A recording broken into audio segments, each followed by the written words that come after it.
Em uma criação comercial de galinha, até 70% dos custos de criação é com a alimentação das aves. Mas não precisa ser assim se você tem uma criação doméstica de galinhas. O que um criador de galinhas de quintal quer é ter ovos e carne de qualidade em quantidade suficiente para atender sua família e, se possível, com um custo bem perto de zero, não é mesmo? Olá, eu sou o Rui do Recanto Curicaca e eu vou te falar como você pode usar pouca ou mesmo nenhuma ração comercial aí na tua criação doméstica de galinhas. E quais podem ser alguns dos alimentos alternativos para você produzir carne e ovos com ainda mais qualidade, sabor e a um custo bem reduzido. Eu não vou ser muito técnico nem entrar em detalhes, mas a quantidade de alimentos alternativos que você tem para utilizar na alimentação das tuas aves é enorme. Para mim, é interessante escolher aquele que está disponível ao longo de todo o ano, fácil de ser produzido, fácil de ser conseguido e que vá atender às necessidades de produção das aves. Não adianta nada você começar a fornecer uma alimentação alternativa e de repente ter que parar e voltar para a ração,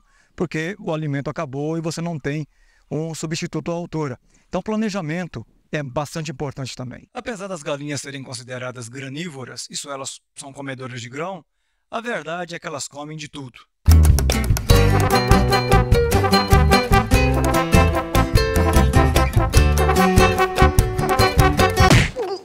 Infelizmente para as galinhas, comer de tudo não é possível na maioria das criações comerciais. É assim, por exemplo, nas galinhas mantidas em gaiolas. Em outros modelos de criação, as galinhas têm até acesso a áreas externas, onde elas podem andar e ciscar, conseguindo então um ou outro petisco.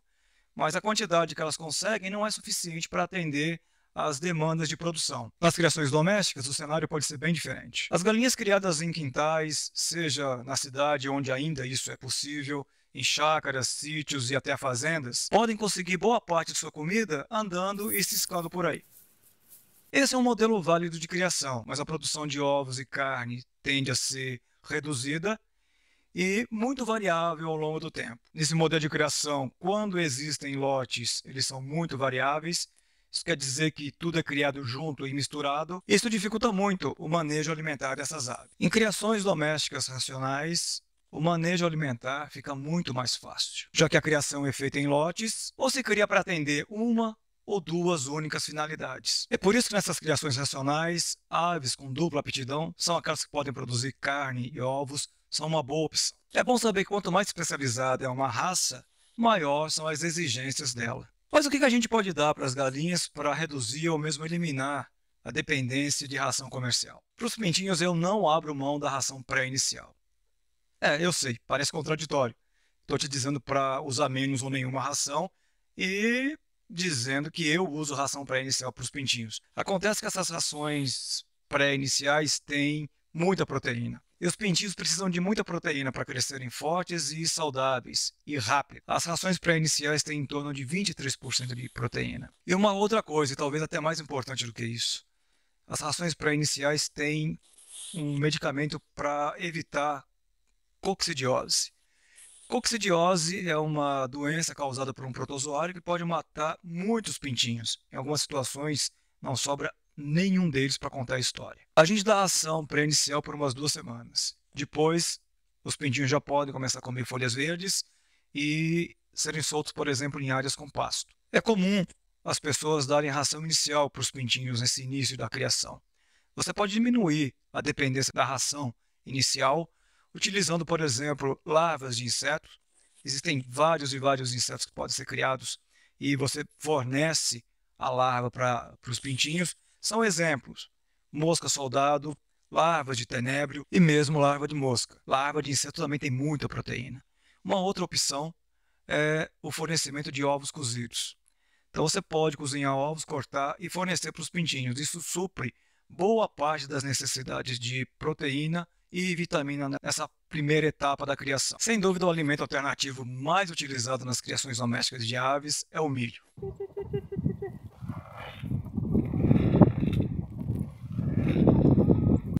O milho pode ser dado inteiro ou triturado. Acontece que o milho tem uma quantidade limitada de proteínas, apenas 9%. Isso às vezes faz com que a postura de raças mais especializadas fique prejudicada. Muita gente imagina também que dando milho vai conseguir uma gema com uma coloração mais intensa, um amarelo mais forte até um laranja. Bom, O milho contribui para a coloração da gema, sim, claro, mas não é só isso. Se você quer realmente ter ovos com uma gema bastante colorida, é preciso fornecer verde para as galinhas. Milho e uma série de vegetais verdes têm um pigmento chamado caroteno. Esse caroteno é o que dá a cor amarela para a gema do ovo. Não esquece que as rações comerciais têm milho na composição. E você sabe que muitas vezes quando você compra um ovo de granja, a gema é clara, um amarelo bem fraquinho, não é igual um ovo caipira. É claro que você pode fornecer pasto também para as galinhas. As galinhas podem pastar à vontade e isso contribui para a diminuição do uso de ração comercial. Para a produção de verdes, uma opção é gramíneas germinadas. O mais comum é o chamado milho hidropônico, mas é possível germinar também arroz. Gramíneas germinadas são uma opção interessante, já que você consegue uma quantidade razoável de verde em espaços pequenos. Restos de cozinha e de horta também podem ser fornecidos para as galinhas. Isso é muito bom, porque isso evita qualquer tipo de desperdício. E todo mundo que cria galinha no quintal normalmente tem zero de desperdício com relação a restos de cozinha e restos de horta. Tudo que colhe na horta que não é utilizado vai para as galinhas. Tem até uma história interessante para contar, duas na verdade. Uma vez a gente estava reformando alguns canteiros de cebolinha e resolveu dar aquela cebolinha que estava sobrando para as galinhas.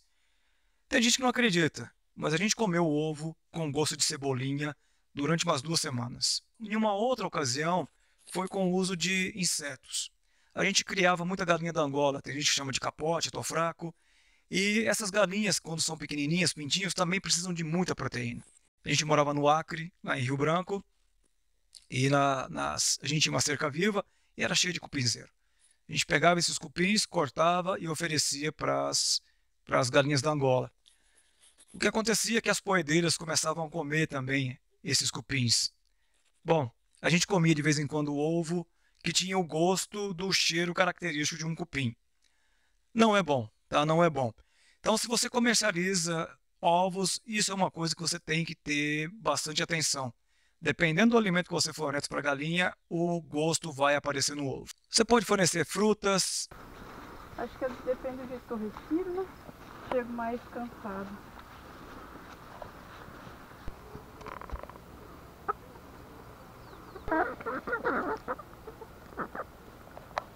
Você pode fornecer, enfim, qualquer sobra pode entrar na alimentação das galinhas.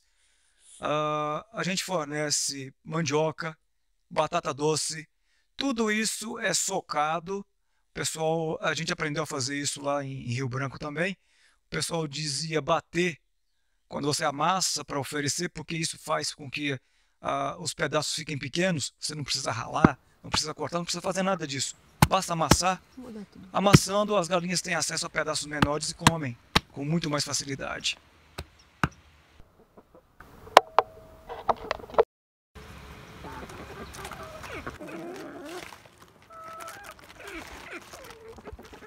Em algumas situações, o alimento tem que ser um pouco cozido antes de ser oferecido para as galinhas.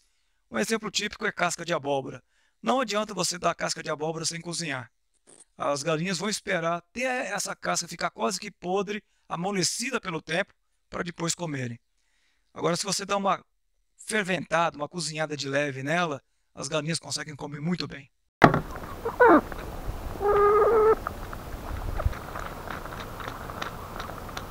Se você tem banana aí no teu terreno, você pode oferecer troncos e as folhas das bananeiras para as galinhas. A gente nunca picou, nunca cortou esse tipo de material. Os troncos eram rachados no meio, as galinhas tinham acesso a ele, as folhas eram dadas inteiras, as galinhas se viravam para poder comer, e comiam muito bem, tá? Não tinha nenhum problema com isso não. Você não precisa gastar teu tempo picando, cortando essas coisas. A vantagem de fornecer folhas e troncos de bananeira é que esse material, esse alimento, é também um vermífugo e bastante eficiente no caso das criações domésticas de galinha. Tem gente que dá algas para as galinhas também, é uma opção, rico em proteínas e vitaminas. Galinhas poedeiras normalmente são muito exigentes em cálcio. Uma casca de ovo de tamanho médio tem perto de 2 gramas de cálcio. É cálcio pra caramba. E uma das maneiras de repor essa exigência de cálcio é fornecendo realmente ração comercial, ração para poedeira. É possível também fornecer calcário. Existem diferentes tipos de calcário que podem ser fornecidos para as galinhas. Mesmo o dolomítico, esse calcário utilizado na agricultura, que tem uma quantidade razoável de cálcio. Agora, se você não quer gastar dinheiro com isso, você tem uma fonte de cálcio imediata, que são as cascas dos ovos das galinhas.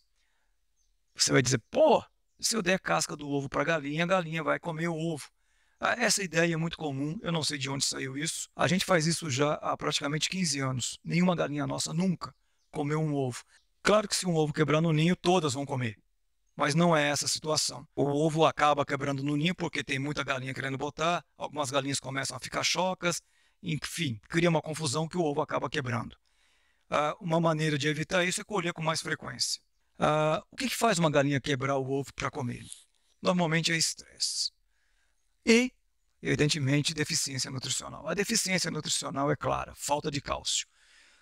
Os criadores que só fornecem milho para as galinhas normalmente têm esse problema. As galinhas não têm um suprimento adequado de cálcio. E elas vão procurar esse cálcio. Se você não fornece uma fonte alternativa, elas vão pegar a casca de ovo mesmo. Isso é certeza. Agora, um outro fator que faz com que as galinhas quebrem casca de ovo é estresse. E um estresse que o pessoal, muitas vezes é comum aqui na nossa região, não se dá conta, é manter a luz do galinheiro acesa durante a noite. Então as galinhas de verdade não descansam, elas não têm aquele período de repouso. E elas ficam ao longo do dia, dia após dia, estressadas. E com isso elas vão, de fato, quebrar ovos e vão comer a casca. Se o ovo quebrou, elas vão comer, isso é certeza. Não é o fornecimento de casca de ovo que faz com que a galinha coma ovo. É deficiência nutricional e estresse. A gente tem uma gansa aqui. Até ela come ovo quando ela começa a fazer postura. E ela nunca comeu um ovo dela. A gente dá a casca do ovo da galinha, ela come, e com isso a gente supre ela da necessidade de cálcio que ela tem. Frangos de corte, quando a gente cria, é criado do mesmo jeito, mas a gente não deixa eles terem acesso à comida das poedeiras. O mesmo acontece com franguinhas. E eu já ia me esquecendo, se as tuas galinhas têm acesso a pasto onde tem vaca e cavalo, excelente. O esterco desses bichos é uma boa fonte de proteína para as galinhas. Vira e mexe, a gente coloca aqui no nosso galinheiro um saco de esterco de cavalo. E as galinhas se dão muito bem com ele.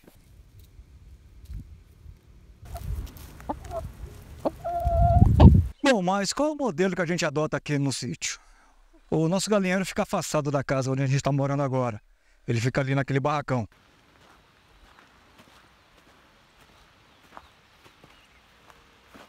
Bom, nosso galinheiro então fica aqui nesse barracão. As galinhas ficam alojadas aqui nessa área. E aqui é o cercado onde elas, teoricamente, pastam.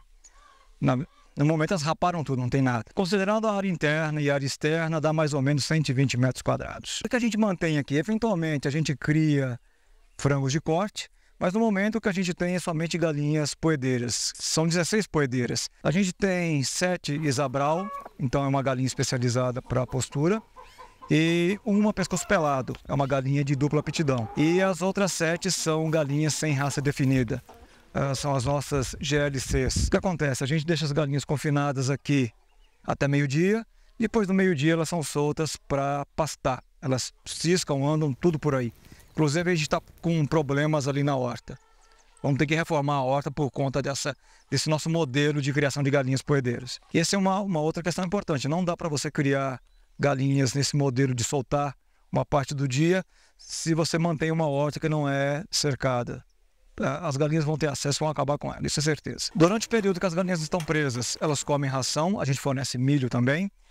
E a gente gasta por mês, deixa eu usar minha cola aqui, a gente gasta por mês 25 quilos de ração. Em média, elas comem 52 gramas de ração por dia. Isso é menos da metade do que o recomendado. O recomendado são 120 gramas de ração para as galinhas poedeiras em produção. A gente colhe, em média, 12 ovos por dia. As poedeiras, as Isabral, botam praticamente todo dia, isso ao longo de praticamente todo o ano.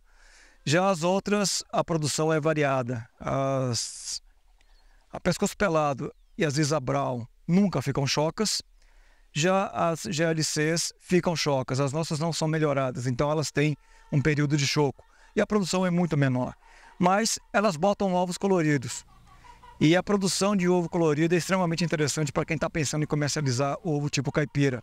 Mesmo que o modelo seja tipo caipira, os ovos da Isa Brown, que é um vermelho mais intenso, eles não têm uma aceitação tão grande quanto esses ovos coloridos produzidos pelas GLCs e mesmo pelas GLZs, que são galinhas que produzem ovos de cor azul. A nossa dúzia sai perto de R$2. Se a gente for considerar o preço do milho, nossa dúzia de ovo vai sair por quase R$3. O valor de venda da dúzia do ovo caipira aqui na nossa região varia de R$8 e R$10. E se a gente for considerar o que a gente gasta com a comida, o valor é coberto com a produção de ovos de 10 dias. Então eu ainda acho que compensa. Para a gente, para o nosso consumo, é extremamente barato. O modelo que a gente adota aqui, para mim, funciona bem e eu assumo isso considerando a postura das galinhas poedeiras, das Isa Brown. Então a nossa produção aqui não difere daquela esperada em uma granja comercial. A gente já criou mais galinhas, chegou a ter 80 galinhas, isso lá em Rio Branco, não aqui. E na época a gente teve dificuldade de manter uma alimentação alternativa por um bom período para elas. O que acabou acontecendo foi que elas começaram a destruir tudo que estava no caminho delas e não vencia da ração. E a gente teve que voltar para o nosso número reduzido de galinha. Não era a nossa intenção produzir ovos e carne baseado exclusivamente em fornecimento de ração comercial. Claro que numa criação comercial que adota alimentação alternativa, seja uma criação orgânica ou uma criação que tem um outro modelo, esse tipo de alimentação é fornecido provavelmente por uma equipe especializada em produzir e levar isso para a granja. Quando você tem uma pequena propriedade onde você é responsável por tudo, as coisas ficam um pouco mais complicadas. Não que o trabalho seja problema, mas você não tem só isso para fazer. E quanto mais simplificada for a sua vida num sítio, na minha opinião, melhor a tua vida vai ser. A nossa intenção aqui é sempre usar a ração como complemento alimentar. Em alguns modelos de criação onde se fornecem alimentação alternativa, esse alimento alternativo é o complemento. Qual alimentação alternativa adotar para a criação das tuas galinhas é uma questão pessoal. Vai depender do teu espaço, do que você tem disponível, do tempo que você tem. Algumas das ideias apresentadas por pessoas aqui no YouTube e em outros lugares, para mim, essa é a minha opinião, elas são muito trabalhosas e em algumas situações até bem complexas. Para mim elas não servem, eu prefiro ficar com o básico. E o básico que funciona para mim é usar excedentes, seja de frutas, de cozinha, da horta, porque é onde eu normalmente trabalho e sempre sobra alguma coisa para ir para as galinhas. Uma outra coisa que funciona aqui para a gente é manter as galinhas soltas uma parte do tempo. Elas têm acesso a insetos, proteína, têm acesso a material verde e eu não preciso levar esses alimentos para ela e nem ter que produzir. O uso de casca de ovo para as galinhas, da forma como a gente faz, é tabu para muita gente. Eu ofereço as cascas como elas são produzidas, as galinhas comem sem nenhum problema, eu economizo na quantidade de ração, não tenho que oferecer nenhum outro tipo de cálcio. O que eu faço é simplesmente uma reciclagem. Eu vou ser sincero com você, a agricultura, vários aspectos da agricultura, da vida em um sítio é cheia de mitos, tradições, coisas que não fazem sentido se você parar um minuto para pensar. Essas coisas são de cada um. Não é minha intenção influenciar ou modificar a ideia de ninguém. Eu estou apenas dizendo o que eu faço. E para mim funciona. Se você achou essas ideias interessantes, ajude o Recanto Curicaca a difundir essa informação para mais pessoas. Comente, se você gostou do vídeo, pode comentar qualquer coisa. Deixe o seu gostei ou não gostei. Compartilhe o vídeo em suas redes sociais. Um abraço.